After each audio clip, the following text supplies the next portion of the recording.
busca trabajo,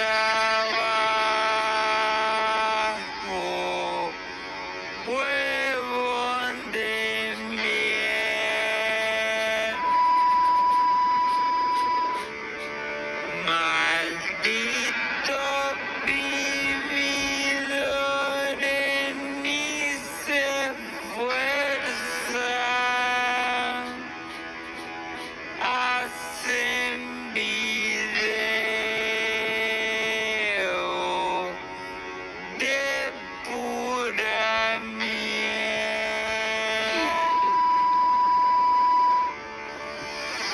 Mira cómo usa peluca la nena.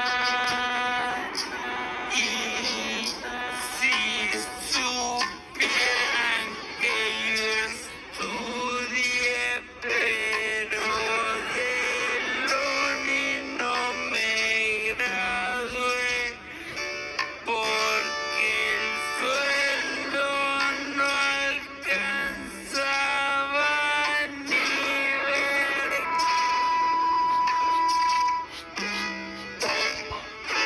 De abogado yo me probé, de ingeniero también traté, solo con esto logré pagar la cuenta.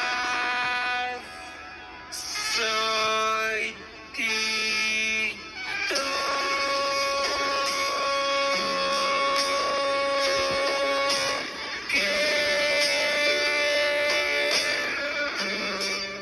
No puedo hacer dinero de otra manera.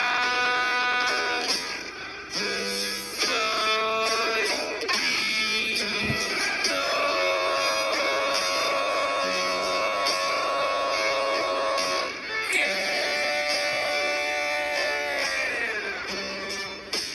el único trabajo que a mí me queda,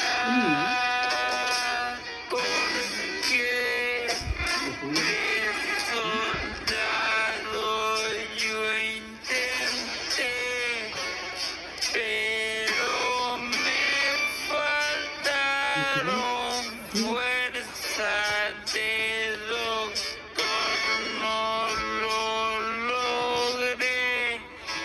El paciente no despierta, el pintor,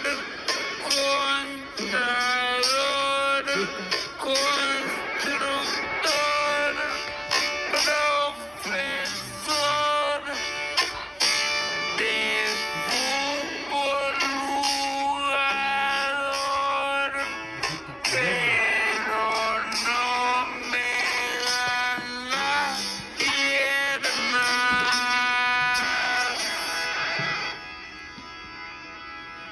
Soy Tito.